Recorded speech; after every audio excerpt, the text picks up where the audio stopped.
Hello বন্ধুরা, কেমন আছো তোমরা সবাই? আশা করি অনেক অনেক ভালোই আছো। আর তোমাদের ভালোবাসায় আমি অনেক ভালো আছি, কারণ তোমরা আমাকে যে পরিমাণে ভালোবাসা দিয়েছো এবং সাপোর্ট দিয়েছো তা আমি কোনোদিন ভুলতে পারবো না। তাই তোমাদেরকে মজা দেওয়ার জন্য আবারও একটি নতুন গল্প নিয়ে হাজির হলাম, গল্পটি শোনার মতো। আশা করি তোমাদের দাঁড়িয়ে যাবে। আমার মাম্মি, আমি মা বলেই ডাকি। মায়ের নাম বিউটি রায়। তিনি 2 সন্তানের জননী। আমি বাপ্পা রায় ইন্টারমিডিয়েট এ পড়ছি, বয়স 20 বছর, ও আমার বড় বোন সোনিয়া রায়, বয়স 23 বছর, বেসরকারি একটা বিশ্ববিদ্যালয়ে ফ্যাশন ডিজাইনিং পড়ছে। আমরা বাংলাদেশেরই চট্টগ্রামের বাসিন্দা, কিন্তু আমাদের বাসায় আমাদের খুব কমই থাকা হয়। মায়ের ব্যবসাজনিত কারণে অধিকাংশ সময় ঢাকাতেই থাকা হয়। আমার মা একজন ডিভোর্সি নারী। প্রেমের বিয়ে হলেও আজ থেকে 15 বছর আগে আমার বাবা মায়ের ডিভোর্স হয়ে যায়। এর পেছনে আমার বাবারই দোষ বেশি ছিল। তিনি 1995 সাল থেকে দুবাই থাকেন। বাবা বিদেশ যাবার পর থেকে আমাদের খোঁজ খবর নেওয়া বন্ধ করে দেন। পরে আমরা জানতে পারি বাবা দুবাইতে শ্রীলঙ্কান একজন নারীকে বিয়ে করে নতুন সংসার গড়েছেন। বাবা মায়ের ডিভোর্স হবার পর মা আমাদের 2 ভাই বোনকে নিয়ে বেশ মানসিকভাবে ভেঙে পড়েন। প্রেম করে বিয়ে করার কারণে নানা বাড়ির দিক থেকেও মায়ের সম্পর্ক নষ্ট হয়ে যায়। এমন অবস্থায় সামাজিক ও আর্থিকভাবে নিজের একটা শক্ত অবস্থান গড়ে তোলা আমার মায়ের জন্য বিশাল চ্যালেঞ্জ হয়ে দাঁড়ায়। ঠিক এরকম অবস্থায় মায়ের পাশে এসে দাঁড়ায় আমার মায়ের আপন মামাতো ভাই।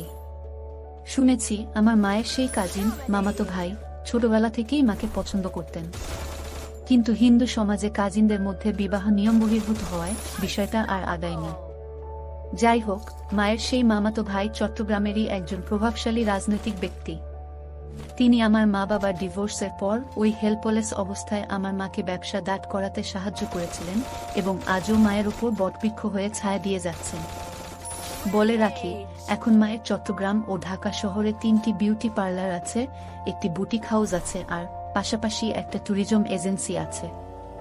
অন্য ব্যবসাগুলোতে মায়ের এতটা শ্রম দিতে হয় না, কিন্তু ট্যুরিজম এজেন্সির ব্যাপারে মাকে সবসময় অ্যাক্টিভ থাকতে হয়।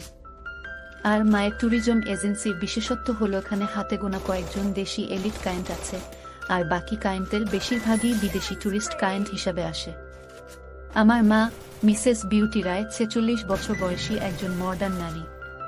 পামাথা পর্যন্ত ফর্সা, 5 ফিট 6 ইঞ্চি লম্বা, দেহের ভাঁজে ভাঁজে বেশ চর্বি জমে গেছে। আগেই বলেছি, আমার মা যথেষ্ট মডার্ন নারী। চুলগুলো পিঠ পর্যন্ত কাটা এবং সোনালি রং করা। বাসায় শুধু হাতা কাটা পাতলা সুতি কাপড়ের মেক্সি পরেন সবসময়, যার কারণে সবই আচ্ছা আজ করা যায়। মায়ের ট্যুরিস্ট ক্লায়েন্ট হিসাবে যারা আসে তাদের অনেকেরই ঘুরতে এসে নারী সঙ্গ ডিমান্ড করে। সত্যি বলতে মা নিজেই সেই কাজটা করেন। অল্প পরিশ্রমে, ভালো অর্থ আর একেবারে টপ প্রাইভেসি মেইনটেইন করে আমার মা এখন আমার বাবার চেয়েও ধনী। বলা যায় মায়ের ডিভোর্স প্রাপ্ত হবার পর একটা জিদ চেপে গেছিল, যে করেই হোক আমার বাবার চেয়ে সে বেশি সম্পদ অর্জন করবে।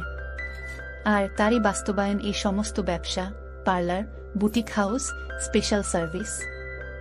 আমি আর আমার বোন সবই জানি, কিন্তু আমরা কখনোই মায়ের এসব কর্মকাণ্ডে কিছু বলতে পারিনি, কারণ আজ আমরা যে লাইফস্টাইল লিড করতেছি তা সবই সম্ভব হয়েছে আমার মা বিউটি রায় এর কারণে। আমি 18 বছর বয়সে একদিন মায়ের শাড়ি পরার সময় দেখতে পাই।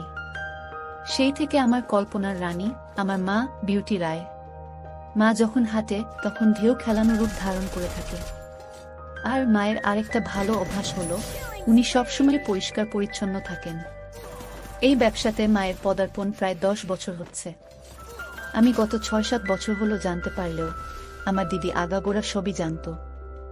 যখন আমার মা 3-4 দিনের জন্য বাড়ির বাইরে ট্যুরে যেত ট্যুরিস্টদের গাইড হিসেবে, তখন আমার দিদিকে সব জানিয়ে যেত, যেন কোনো সমস্যা না হয় আর নিজেদের মধ্যে ভুল বোঝাবুঝিও না হয়। যাই হোক, এভাবেই চলছিল সবকিছু। গত 2020 সালে একদিন বিকালে আমার এক ক্লোজ ফ্রেন্ড আকাশ আমাকে জরুরিভাবে ঢাকার একটা নামকরা রেস্টুরেন্টে ডেকে পাঠালো।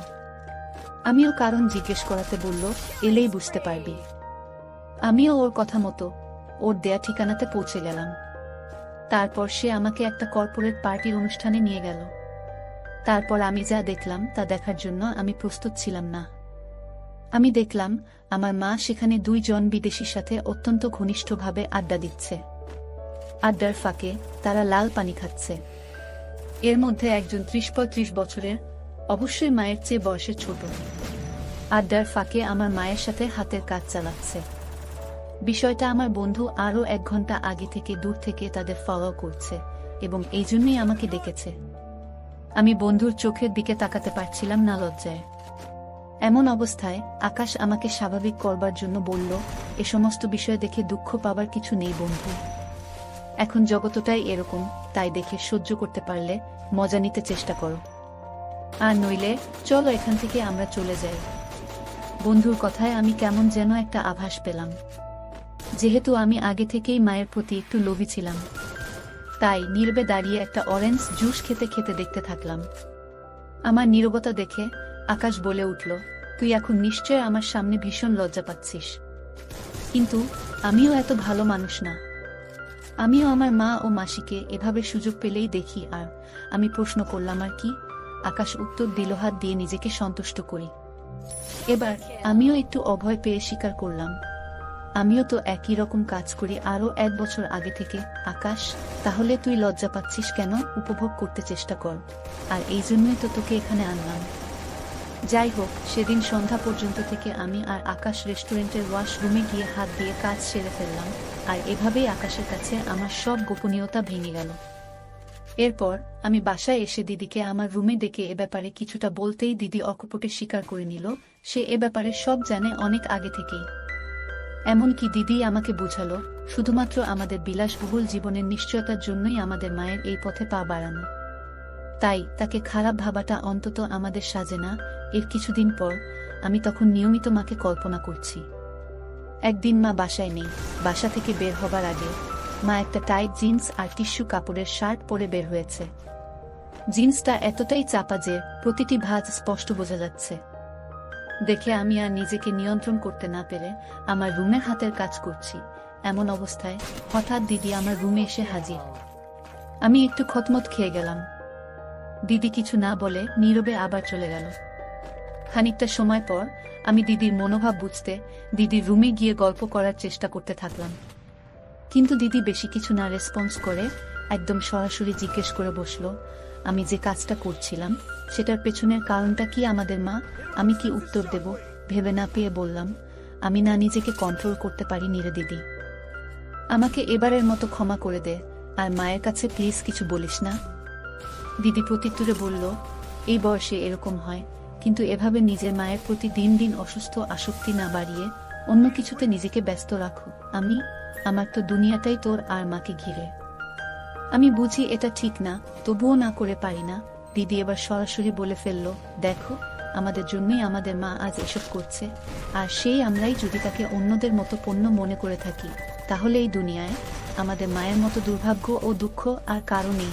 আমি বললাম, আমার যে ইদানিং নারী স্বাদ পেতে খুবই ইচ্ছা করে, তাহলে আমি কি করব বলো? দিদি অনেকটা কষ্ট ও হতাশা নিয়ে বলল, এতই যদি তোর মায়ের অবয়ব নিয়ে ব্যাকুলতা থাকে, তাহলে আমিও তো মায়ের শরীরেরই তৈরি, তুই আমার সাথে তোর স্বাদ মিটিয়ে নিস, তবুও মায়ের দিকে এই নজরে আর তাকাবি না।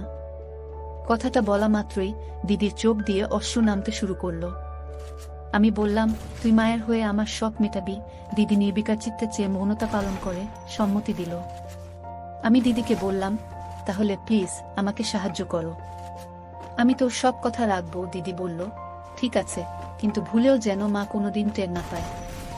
6 মাস ধরে দিদির সাথে ওসব কাজ করে গেলাম, কিন্তু সত্যি বলতে আমার তখনও মায়ের প্রতি লালসা কাটেনি, যেন আরো দিন দিন বেড়েই চলেছে। কিন্তু আমি দিদিকে কিছু বুঝতে দেই না। মাঝে মাঝে আকাশের বাসায় গিয়ে দুজন ধোঁয়া সেবন করে আমার মাকে কল্পনা করে দুজন একসাথে স্বাদ মেটাতাম। যাই হোক, একদিন সন্ধ্যারাতে মায়ের পার্টি আছে বলে মা বলে গেলেন আজ রাতে মা ফিরবেন না, ভোরে বাসায় ফিরবেন।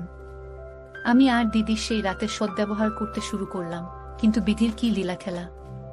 আচমকাই রাত 10টা নাগাদ বাড়ি ফিরে কলিং বেল না দিয়েই আরেকটা চাবি দিয়ে দরজা খুলে দেখেন আমি আর দিদি একেবারে একসেট অবস্থায় ড্রয়িং রুমে টিভি দেখছি। এই অবস্থা দেখে মায়ের যেন আকাশ ভেঙে পড়ল। তিনি কোনো কথা না বলে দ্রুত পায়ে তার রুমে চলে গেল, আর রুমের দরজা সারা রাতেও খুললেন না। আমি আর দিদি রাতভর মায়ের দরজাতে বারবার কড়া নাড়তে নাড়তে ভোরবেলা মা দরজা খুলেন এবং শুধু দিদিকে ভেতরে ডাকলেন। সম্ভবত কিছু প্রশ্ন করলেন দিদিকে। এরপর দিদি কাঁদো কাঁদো নয়নে রুম থেকে বেরিয়ে আসতেই মা আমাকে ডাকলেন। আমি ভীষণ নার্ভাস হয়ে পড়েছিলাম, কিন্তু মায়ের দৈহিক গঠন উপেক্ষা করা আমার জন্য অসম্ভব প্রায়, কারণ তখন মা একটা পিঙ্ক রঙের পাতলা মেক্সি পরিহিত। মা আর আমার কথোপকথন ঠিক এরকম ছিল। মা, বাপ্পা, তুই ভাই হয়ে বোনের সাথে এ ধরনের কাজ কিভাবে করতে পারলি? মা, আমাকে ক্ষমা করে দাও, আমি ভুল করেছি। মা, ভুল করেছ নাকি কর নাই সেটা পরের কথা, কিন্তু আমার প্রশ্নটা হলো, পৃথিবীতে কি আর কোনো নারী ছিল না? মা, আসলে আমি এরকম কিছুই করতে চাইনি, কিন্তু আমার একজনকে ভালো লাগতো, আর তার সাথে দিদির অনেক মিল। তো আমার পছন্দের মানুষের সাথে এটা কখনো সম্ভব হতো না, বিধায় আমি দিদির মাঝে তাকে খুঁজে নিতে চেষ্টা করেছিলাম। আর এটাই আমার ভুল ছিল। মা, কে সেই ব্যক্তি যার জন্য তোমার দিদির মাঝে তাকে খুঁজে নিতে হলো? চুপ করে থেকো না, আমি উত্তর চাই, নইলে আমি এই বাড়ি ছেড়ে আজীবনের জন্য চলে যাব। আমি বলতে পারবো না তোমাকে। মা, একবারও ভেবে দেখোনি তোমার দিদিকে নিয়ে আমার কত স্বপ্ন? ওর একটা ভবিষ্যৎ আছে, ওর বাকিটা জীবন পড়ে আছে। ওকে নিয়ে আমি কত স্বপ্ন দেখেছিলাম, একটা ভালো পরিবারে বিয়ে দেব, ওর জীবনটা গুছিয়ে দেব। তোমাদের এসব কর্মকাণ্ড বাইরের মানুষ জানতে পারলে বিষ খেয়ে মরা ছাড়া আমার আর কোনো উপায় থাকবে না। মা, আমি উত্তর চাই। বাপ্পা, আমাকে উত্তর দাও। মা, আমাকে ক্ষমা করো, আমি আসলে তোমাকে ওর মাঝে খুঁজে নিতে চেয়েছিলাম। মা, মানে তোমার রূপসাজ সজ্জা আমাকে বিমোহিত করে ফেলেছিল, যার প্রভাব দিদি টের পেয়ে নিজেকে আমার কাছে সঁপে দিয়েছে। তবুও যেন আমি এই পথে আর পা না বাড়াই। দিদির কোনো দোষ নেই মা, দোষ সব আমার। মা, কি তুমি আমার ছেলে? বাপ্পা, তুমি কি বলছো? বুঝতেছ? তুমি আমাকে আর 5টা মেয়ের সাথে ঘুলিয়ে ফেলেছ। আমি না তোমার জন্মদাত্রী? মা, আমাকেও তুমি এই দৃষ্টিতে দেখো। আমার ভুল হয়ে গেছে। মা, এবার ভগবানের দয়ায় নিজের বোনের ভবিষ্যতের কথা ভেবে এগুলো বন্ধ করো, নইলে ওকে বিয়ে দেয়া মুশকিল হয়ে যাবে। তাহলে আমি এই অভ্যাস ত্যাগ করব কি করে? মা, তুমি বলে দাও। মা, কতদিন ধরে এইসব কাজ করে চলেছ তোমরা? প্রায় 7-8 মাস। মা, তুমি যে ওকে প্রেগ করে দাওনি, এটাই কপাল। না মা, আমরা কোনোদিন কাউকে বুঝতে দিতাম না। মা, আমার দিব্যি কেটে বলো তো। বাপ্পা, তুমি কি আমাকে আর আমার মেয়েকে তোমার ওই কুদৃষ্টি থেকে মুক্তি দিতে পারবে? আমি একেবারেই নিশ্চুপ। মা, জীবনে আর কি কি পরীক্ষা দিতে হবে আমাকে কে জানে। আমি যদি আমার মেয়ের সতীর্থ ভিক্ষা চাই তোমার কাছে, তুমি কি এটুকু দয়া করতে পারবে আমাদের? কিন্তু মা, আমি যে ওগুলো ছাড়া একটা দিনও থাকতে পারি না। এতটাই অভ্যস্ত হয়ে গেছি, নেশাগ্রস্ত হয়ে যাবার চেয়ে কোনো অংশে কম না। মা, আমার মেয়েকে ছেড়ে দে বাবা, ওর ভবিষ্যৎটা নষ্ট করিস না। বিনিময়ে যা চাইবি আমি তোকে তাই দেব। আমি একটু ভয় নিয়ে বললাম, যদি আমি তোমাকে চাই, এর বিনিময়ে? মা, তুমি পারবে তোমার চাহিদা আমার সাথে পূরণ করতে, আর এতে কি আমার মেয়েটা তোমার থাবা থেকে নিস্তার পাবে? আমি চুপ করে দাঁড়িয়ে মায়ের মাথা থেকে পা দেখতে থাকলাম, আর মনের অজান্তেই হাসুচোখ ভঙ্গি দিয়ে ফেললাম। মা অনেকটা ঘৃণা ও অবজ্ঞার সাথে এগিয়ে গিয়ে দরজার লকটা লাগিয়ে দিয়ে আমার দিকে ঘুরে বললেন, কথা দাও, আমি এখন যা যা বলবো তুমি অক্ষরে অক্ষরে তা মেনে নিবে। বলো মা, আমি মেনে নিব। মা, এই যে এতক্ষণ আমি তোমাকে এতগুলো কথা বললাম, তা শুনেছ কিনা জানি না, কিন্তু তোমার মনোযোগ যে আমার দেহের দিকে, এটা সত্য। আমি আবারও চুপচাপ মাথা নিচু করে দাঁড়িয়ে থাকলাম। এবার মা আরো কড়া গলায় বলে উঠলেন, কি করতে চাও তুমি আমার সাথে? বয়স্ক ছেলেমেয়েরা যেসব কাজ করে। মা এবার একটু গম্ভীর কণ্ঠে বলে উঠলেন, চালাও তোমার কুফুত্ব, তোমার মায়ের সাথে যা ইচ্ছে করো, কিন্তু আমার মেয়ের দিকে আর কোনোদিন চোখ তুলে তাকাতে পারবে না। আর যদি তা না মানো, আমি তোমাকে দিব্যি দিয়ে বলছি, আমি নিজেকে শেষ করে দেব, আর তার জন্য দায়ী থাকবে তুমি। আমি মায়ের চোখের দিকে তাকিয়ে বুঝলাম, প্রথমে রাগ নিয়ে সূত্রপাত হলেও তিনি একটু লজ্জা পাচ্ছেন। এরপর আমি আর কোনো কিছু না ভেবে সম্পূর্ণ মনোনিবেশ করলাম। আমি 2 পা এগুতেই দরজার ওপাশ থেকে আমার দিদি হাউমাউ করে কাঁদতে কাঁদতে ভিতরে চলে আসলো। দিদি বারবার অনুনয় করে আমাকে আর মাকে বলছে, সব দোষ আমার মা, আমার জন্য তুমি এত বড় ভুল করো না। তারপর দিদি আমাকে ধরে কাঁদতে কাঁদতে বলতে থাকলো, ভাই প্লিজ, তোর যা ইচ্ছে আমাকে দিতে মিটা, তবুও মায়ের সাথে এমন কিছু করিস না। এদিকে আমি দিদিকে বললাম, না দিদি, আমি মাকে কথা দিয়েছি, আমি তোর দিকে আর চোখ তুলেও তাকাবো না। মনে মনে আমি ভাবছি, আজকের এই সুযোগ আমার কোনোভাবেই হাতছাড়া করা যাবে না। দিদি তখনও ঘটনাস্থলে দাঁড়িয়ে হাউমাউ করে কেঁদে চলেছে। এক পর্যায়ে মা নিজেই দিদিকে উদ্দেশ্য করে বলে উঠলেন, উফ, এত ভোরবেলা আশেপাশের এলাকার মানুষ জড়ো করবি নাকি নিজের অপরাধের জন্য? যদি এতই অনুতপ্ত বোধ হয় তাহলে তুই তো রুমে গিয়ে যা খুশি কর। সাথে সাথে আমার মাথায় একটা দুষ্টু বুদ্ধি খেলে গেল। যেহেতু দিদি আর আমার মাঝে গোপন কিছুই নেই, আর আমাদের মায়েরও দিদির সামনে কোনো রকম ইতস্তত বোধ দেখছি না, তাহলে দিদিকে আমাদের কর্মকাণ্ডের সাক্ষী বানিয়ে নেই।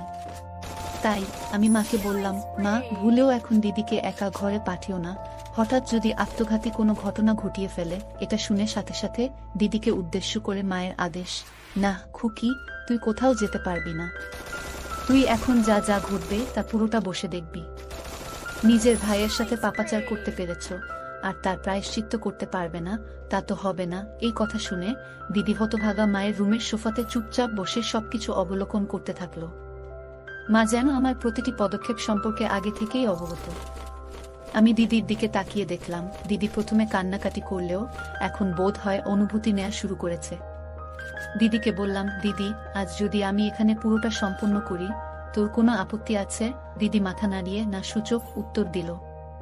কিন্তু আমি বুঝতে পারছি আমাদের কর্মকাণ্ড দেখে দিদিরও মনে খুব ইচ্ছা জেগেছে।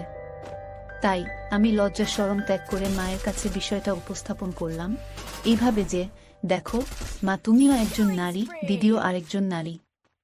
আমাদের কর্মকাণ্ডের ফলে দিদির ভেতরেও তো কোনো সুপ্ত ইচ্ছা জাগতে পারে। হ্যাঁ, আমি তোমার মেয়েকে স্পর্শ করব না, তোমাকে কথা দিয়েছি। কিন্তু ও নিজে থেকে যদি নিজের জ্বালা মিটিয়ে নিতে পারে তাহলে তো আমাদের কোনো আপত্তি থাকা উচিত নয়, তাই না? মা দিদির চোখের দিকে তাকিয়ে দেখে তার সারা মুখ লাল হয়ে গেছে। তাই মা দিদিকে উদ্দেশ্য করে বললেন, কেউ যদি নিজের ব্যাপার নিজে থেকে প্রকাশ না করে তবে তাতে কি আমাদের দায়? মানে মা দিদিকে পরোক্ষ অনুমতি দিলেন। কাজ শেষে মা একটু খোঁচা মেরে বলল, এই তাহলে বীর পুরুষের দম। এবার মা দিদির দিকে তাকিয়ে তার ছেলের সাথে বলল, এই মরদ নিয়ে আবার জ্বালা মেটাতে এত ব্যাকুলতা? কথাটা শুনে দিদি বরাবরের মতো সোফাতে নির্বিকার চিত্তে থাকলেও আমার খুবই আত্মসম্মান বোধে লাগলো। যাই হোক, সেই ভোরবেলা থেকে শুরু হওয়া আমাদের তিনজনের মানবিমান মায়াকান্না অবশেষে লীলা খেলার প্রাথমিক প্রবর্তনা রূপে সকাল ৮টার দিকে শেষ হলো। সেদিন সকাল ৮টায় প্রারম্ভিক সেশন শেষ করে আমি, দিদি আর আমার মা ওই অবস্থাতেই ঘুমিয়ে গিয়েছিলাম। আমার ঘুম ভাঙল দুপুর ২টায়। ঘুম ভেঙে দেখি দিদি স্নান করতে গেছে আর মা রান্নাঘরে কাজ করছেন। কিছুক্ষণ পর মা এসে বললেন, অনেক হয়েছে তামাশা, এবার স্নান করে খেয়ে আমাকে উদ্ধার কর। আমি, কেন মা, কোনো কাজ আছে নাকি? মা, বিকালে একটু তোর সঞ্জয় মামার অফিসে যেতে হবে। আজ তো তোর মামার জন্মদিন। আমি, শুধু কি তোমারই যাবার কথা নাকি অন্যদেরও যাবার কথা আছে? মা, কেন, তুই যাবি? চল না। তোর মামা কতবার করে তোকে আর তোর দিদিকে নিয়ে যেতে বলে। আমি, দিদিকে বলে দেখো, ও যদি না যায় তাহলে আর কি করার, আমি না হয় বডিগার্ড হিসেবে যাব তোমার সাথে। মা, শোনো না, তোর মামা তো তোর দিদির জন্য একটা পাত্রের প্রস্তাব নিয়ে এসেছে। আমাকে এখনো পুরোটা জানায়নি, কিন্তু বলেছে পাত্রটা সব দিক থেকে ভালো, কিন্তু সমস্যা একটাই, বয়সটা একটু বেশি। আমি, যার জন্য পাত্র দেখছো তাকে জিজ্ঞেস করেই দেখো, তার মতামত কি। আমি জানি আমার বর দিদি সোনিয়া আমার বন্ধু আকাশকে মনে মনে পছন্দ করে। আকাশও দিদিকে বেশ পছন্দ করে। টুকটাক প্রাথমিক পর্যায়ে প্রেমও চলছে ওদের মাঝে। যদিও আকাশ আর আমি সমবয়সী, তার মানে আকাশ দিদির চেয়ে ৩ বছরের ছোট। আকাশের পরিবার যথেষ্ট অভিজাত হলেও শুধুমাত্র বয়সের কারণে বিষয়টা আলোর দিশে পাচ্ছে না। মা, তোর দিদি তো কিছু বলে না? তুই একটু দেখ না তোর দিদির আসলে মতিগতি কি। আমি, ঠিক আছে মা, আমি যদি কোনো পাত্রের সম্বন্ধ নিয়ে আসি আর দিদি যদি তাতে রাজি থাকে তাহলে তোমার কি আপত্তি থাকবে? মা, দেখো, তোর দিদি যদি রাজি থাকে আর পাত্রের পরিবার ভালো হয় তাহলে আমার কেন আপত্তি থাকবে? এই বলে মা স্নান চলে গেল। এই ফাঁকে আমি আকাশকে ফোন দিয়ে বললাম ১ ঘন্টার মধ্যে জরুরিভাবে দেখা করতে। ১ ঘন্টা পর আকাশ আসলো। আকাশকে নিয়ে আমি আমাদের ছাদে গেলাম। ছাদে গিয়ে আকাশ আমার মায়ের রোদে মেলে দেয়া ছোট কাপড়ের দিকে নজর দেয়া শুরু করে দিল। আমি শোনো, তোকে খুব সিরিয়াস বিষয় নিয়ে কথা বলার জন্য ডেকেছি। আকাশ, কিরে, মাসিমাকে লাইনে আনতে পেরেছিস নাকি? আমি, সেটা পরের কথা, আগে বলতো দিদি আর তোর ব্যাপারটা কতটা সিরিয়াস? তোরা কি একে অন্যকে বিয়ে করার ব্যাপারে প্রতিশ্রুতিবদ্ধ? আকাশ, দেখ বাপ্পা, তোকে তো লুকানোর কিছু নেই। তুই তো জানিস আমি তোর মায়ের জন্য মরতেও পারি। সম্ভব হলে তোর বোনকে আর তোর মাকে একসাথে বিয়ে করতাম আমি। তুই যদি তোর বাসায় আজকালের মধ্যে ম্যানেজ করে আমার বোনকে বিয়ে করতে পারিস, তাহলে আমি তোকে কথা দিচ্ছি আমার ঘরের সব গত তোর সামনে খুলে দেবার দায়িত্ব আমার। আকাশ, সব মানে? মাসিমাও আমি ধরে নে তাই। তবে ধৈর্য রাখতে হবে আকাশ। তুই তো জানিস আমার বাড়িতে আমার বাবা ছাড়া কেউই নেই, আর বাবাও মেরিন ইঞ্জিনিয়ার, বছরে ৩-৪ মাসের জন্য ছুটি পায়। তাই এসব ব্যাপারে আমার মতামতই ফাইনাল। কিন্তু আমার আর তোর দিদির যে বয়সের পার্থক্য, এটা তুই তোর বাসায় ম্যানেজ করতে পারবি কি? আমি, সেটা আমার উপর ছেড়ে দে। এই বলে আকাশ আর আমার আলাপচারিতা শেষ করে বাসায় ঢুকে দেখি আমার মা তার প্রেমিকের বার্থডেতে যাবে বলে সেজেগুজে বসে আছে। আমি, মা, তোমাকে তো হেভি সুন্দরী লাগছে। সুন্দরী শব্দটা আসলে এখানে মানাচ্ছে না, অন্য কিছু হবে। মা, সুন্দরী শব্দটা মানাচ্ছে না, তাহলে কোন শব্দটা মানাবে শুনি? আমি, টুটটুট শব্দটা এখানে সবচেয়ে বেশি ভালো মানাবে। মা, তোর যেমন পারফরম্যান্স, তাতে সুন্দরী শব্দটাই তোর মুখে মানায়।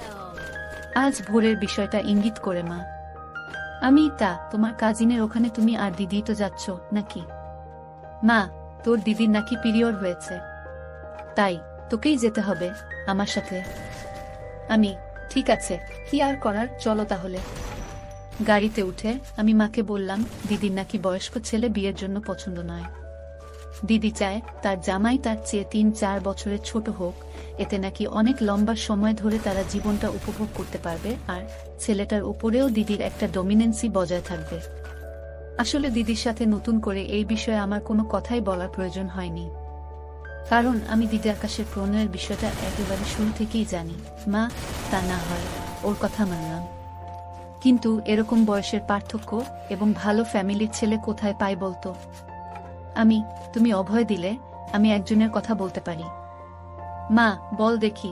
আমি, আমার বন্ধু আকাশকে তো চেনো, ওর পরিবারের ব্যাপারেও আমাদের নতুন করে জানবার মতো কিছু কি আছে? আর দিদিও দেখেছি আকাশকে বেশ পছন্দ করে। মা, কিন্তু আকাশের বাবা কি মানবে? আমি, তোমার দিক থেকে কোনো আপত্তি না থাকলে আমি বিষয়টা নিয়ে সিরিয়াসলি খোঁজ নিয়ে দেখতে পারি। এরপর কেটে গেল ১ মাস। সেই ১ মাসে আমার মামি সেস বিউটি রায় মাত্র ৮ দিন বাড়িতে ছিল। বাকি দিনগুলো ২ জন জাপানিজ ক্লায়েন্টের সাথে কাটিয়ে বেশ ভালো টাকা কামিয়ে এনেছেন। আজ আকাশ ও দিদির বিয়ে হলো। দুজনেই বেশ খুশি। আকাশ একটু বেশি খুশি, যেটা আমি শুধু জানি আজ দিদি আর আকাশের ফুলসজ্জার রাত। এই সুযোগে আমিও মায়ের কাছে দাবি করেছি, দেখো মা, আমি আমার কথা রেখেছি। তোমার মেয়ের বিয়ের চিন্তাও তোমার আর নেই। এবার আমাকে তোমার সবটুকু মধু খেতে দিতে হবে। মা, তাই বলে মেয়ের ফুলসজ্জার রাতেই তোর আমার ফুলসজ্জা হবে? জামাই বাবা যদি কিছু টের পেয়ে যায় তাহলে? বন্ধুরা, ভিডিওটি বড় হয়ে যাওয়ার কারণে গল্পের বাকি অংশ অন্য ভিডিওতে দেওয়া হবে। সবাই সাথে থাকো।